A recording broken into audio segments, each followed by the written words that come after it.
వచ్చే ఎన్నికల్లో గెలిపే లక్ష్యంగా అధికార పార్టీలో అభ్యర్థుల మార్పు కొనసాగుతోందా? ఈ తరుణంలో ఆ జిల్లాల్లో ఎమ్మెల్యేలు, నియోజకవర్గ ఇన్ఛార్జీలలో ఉత్కంఠ నెలకొందా? సర్వేల ఆధారంగా స్థానికంగా పట్టున్న వారికే టికెట్లు కేటాయిస్తామని అధిష్టానం చెబుతున్న మాటలు ఆ నేతలకు నిద్ర లేకుండా చేస్తున్నాయా? ఉమ్మడి అనంతపురం జిల్లాలో అధికార పార్టీలో మారబోతున్న అభ్యర్థులు ఎవరు? ఏ నియోజకవర్గాల నేతలకు స్థానచలనం కలగనుంది? Watch the story.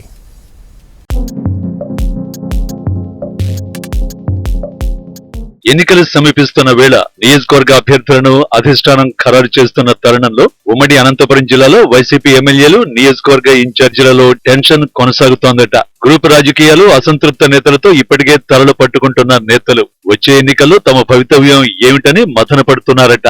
MLA ticket తమనే వరిస్తుందా, లేక మరో వ్యక్తి తన ఇలాకాలో బరిలో ఉంటారా అన్న భయం వారిని వెంటాడుతోందట.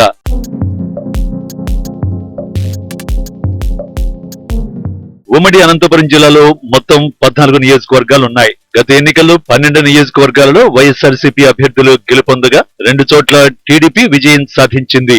వైఎస్ఆర్సీపీ ప్రభంజనంలో 2019 ఎన్నికలలో కొత్త వ్యక్తులు, సీనియర్లన్న తేడా లేకుండా ఆ పార్టీ అభ్యర్థులు పెద్ద ఎత్తున గెలుపొందారు. కదిరి, పుట్టపర్తి, ధర్మవరం, రాప్తాడు, మడకశిర, పెనుకొండ, అనంతపురం, సింగనమల, తాడిపత్రి, గుంతకల్లు, కళ్యాణదుర్గం, రాయదుర్గం నియోజకవర్గాల్లో వైఎస్ఆర్సీపీ ప్రభంజనం కొనసాగింది. హిందూపురం, ఉరవకొండ నియోజకవర్గాల్లో మాత్రమే టీడీపీ అభ్యర్థులు గెలుపొందారు.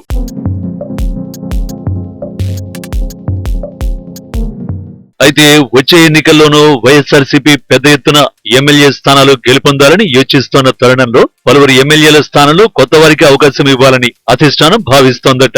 ఇప్పటికే హిందూపురం సమన్వయకర్తగా ఉన్న ఎమ్మెల్సీ ఇక్బాల్ అహ్మద్ ని బాధ్యతల నుంచి తప్పించి అతని స్థానంలో కురుబ దీపికారెడ్డిని సమన్వయకర్తగా నియమించారు. వచ్చే ఎన్నికల్లో ఎమ్మెల్యే అభ్యర్థిగా ఆమె బరిలో ఉంటున్నట్టు ఆ పార్టీ అధిష్టానం స్పష్టం చేసింది. హిందూపురం పార్లమెంటు పరిధిలోని కదిరి, పెనుకొండ, మడకశిర సహా పలు స్థానాలలో అభ్యర్థులు మారుతారన్న ప్రచారం ఆ పార్టీలో జోరుగా సాగుతోంది. కదిరి నియోజకవర్గాన్ని ముస్లిం మైనారిటీలకు కేటాయించాలని అధిష్టానం భావిస్తోందట.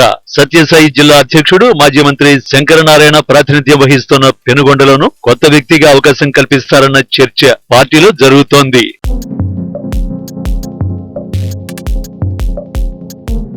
శంకరనారాయణపై ప్రత్యర్థి వర్గం ముందు నుంచి అధిష్టానానికి ఆయనకు వ్యతిరేకంగా ఫిర్యాదులు చేస్తూ వస్తోంది. ఎస్సీ రిజర్వ్డ్ నియోజకవర్గం మడకశిరలోనూ గ్రూప్ రాజకీయాలు పెద్ద ఎత్తున నెలకొన్న తరుణంలో వచ్చే ఎన్నికలలో కొత్త వ్యక్తిగా అవకాశం కల్పిస్తారన్న చర్చ జరుగుతోంది. పార్టీ ఇన్ఛార్జి మంత్రి పెద్దిరెడ్డి రామచంద్రారెడ్డి సమక్షంలోనే మడకశిర నేతలు ఎమ్మెల్యే తీరుపై అసంతృప్తి వెళ్లగక్కారు. ఆయనకు వ్యతిరేకంగా పలువురు పార్టీ నేతలు ఫిర్యాదు చేస్తూ వస్తున్నారు. రాప్తాడు నియోజకవర్గంలోనూ బీసీ సామాజిక వర్గానికి చెందిన వ్యక్తులకు టికెట్ ఇచ్చే యోచనలో అధిష్టానం ఉందన్న ప్రచారాన్ని స్థానిక ఎమ్మెల్యే ప్రకాష్ రెడ్డి వర్గం కొట్టిపారేస్తోంది.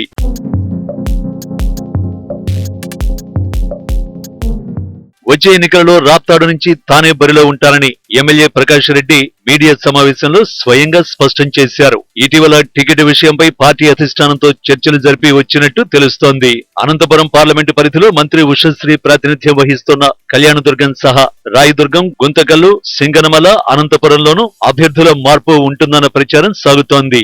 వచ్చే ఎన్నికలలో సింగనమలలో ఎమ్మెల్యే జొన్నలగడ్డ పద్మావతి, అనంతపురంలో అనంత వెంకట్రామరెడ్డి మరోసారి బరిలో ఉంటారని వారి అనుచరులు చెబుతున్నప్పటికీ అధిష్టానం నుంచి ఎలాంటి నిర్ణయం వెలువడుతుందో అన్న ఉత్కంఠ ఆ పార్టీ వర్గాల్లో నెలకొంది.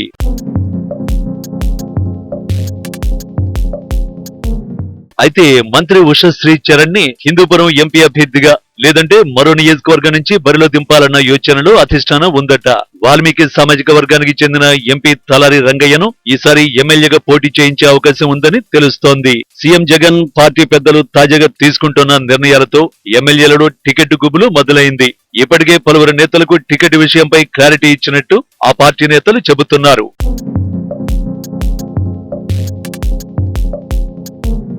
ఇలా ఎవరికి వారు తానే వచ్చే ఎన్నికల్లో అభ్యర్థిని అని ఎమ్మెల్యేలు ప్రచారం చేస్తున్నప్పటికీ సర్వేల ఆధారంగా నియోజకవర్గంలో నెలకొన్న వాస్తవ పరిస్థితులకు తగ్గట్టుగానే అభ్యర్థుల ఎంపిక ఉంటుందని అధిష్టానం తేల్చి చెబుతోంది. మరి సిట్టింగులలో ఎవరికి అవకాశం దక్కుతుంది, ఎవరికి నో ఛాన్స్ అని చెబుతారో చూడాలి.